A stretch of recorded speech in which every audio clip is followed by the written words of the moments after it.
మీ పేరండి? నాగేశ్వరరావు. నాగేశ్వరరావు గారు ఏం చేస్తుంటారు? బట్టల వ్యాపారం. ఎక్కడ సార్ ఉండేది? ఇక్కడే ఎన్టీఆర్ కాదు. సార్ ఎలా ఉంది ఇక్కడ అభివృద్ధి ఎలా ఉంది?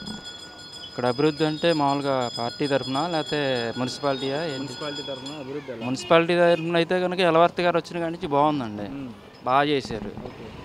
ఆయన వైసీపీ నుంచి తెలుగుదేశం వచ్చాక 2 సంవత్సరాల్లో మొత్తం ఈ గత 10 సంవత్సరాల్లో జరగని వర్క్ అంతా 2 సంవత్సరాల్లో చేశారు ఆయన. అంటే ఈ రోడ్ల విషయానికి వచ్చిన డ్రైన్లే కానీ వాటర్ ట్యాప్లే కానీ ఏ అయినా సరే మొత్తం 10 సంవత్సరాలు వెనకబడిందంతా 2 సంవత్సరాలు కవర్ చేశారు నాకు తెలిసి. మరి రాష్ట్రంలో అసలు ప్రభుత్వం పనితీరు ఎలా ఉంది తెలుగుదేశం అంటే? రాష్ట్ర ప్రభుత్వం పనితీరు తెలుగుదేశానికి వంక పెట్టేవాళ్ళు అయితే నాకైతే ఇంతవరకు కనపడరా.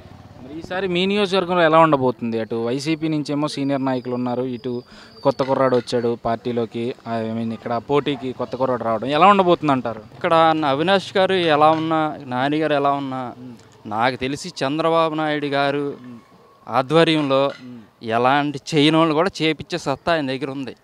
ఎవరినైనా రావి కాదు కదా, ఇంకా తక్కువ స్టేజ్ వాళ్ళ నుంచే పెట్టినా ఆయన వర్కింగ్ అక్కడి నుంచి స్టార్ట్ అవుతుంది. ఇక్కడ అలా ఉండదు, అసలు చేయలేని వాళ్ళతో కూడా చేయించే సత్తా ఆయనకు ఉంది నాకు తెలిసి. అది అంటే మరి ఖచ్చితంగా మీరు అన్నట్లు చూసుకుంటే అటు వరుసగా 3 సార్లు గెలిచిన నాని గారి విజయాల పరంపరకి అవినాష్ గారు బ్రేక్ వేయబోతున్నారంటారా? వేయబోతారు కంపల్సరీగా. ఎందుకంటారేమో నాకు తెలిసి నాని గారు గత 3 సార్లు గెలిచారు కానీ డెవలప్ అయితే ఏం కనపడలా.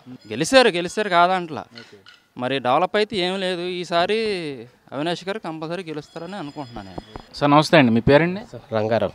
రంగారావు గారు ఏం చేస్తుంటారు? జాబ్ చేస్తాం సార్. ఈ ప్రభుత్వం పనితీరు మీద మీ అభిప్రాయం ఏంటి? ప్రభుత్వం బాగానే పనిచేస్తుంది, నో ప్రాబ్లం. మరి మళ్ళీ అధికారంలోకి వస్తుందంటారా? మా ఒపీనియన్ అయితే ఆయనే రావాలని. ఎందుకని? చేసే పనులను బట్టి. మీకు ఓటు వచ్చి ఎన్ని సంవత్సరాలు అవుతుంది? 30 సంవత్సరాలు. ఓటు వచ్చిన దగ్గర నుంచి మిస్ అవ్వకుండా ప్రతిసారి వేస్తున్నారా? టీడీపీ మాది. ఏప్రిల్ 11 కూడా అయిపోతున్నారా? మరి ఏప్రిల్ 11 కూడా టీడీపీ.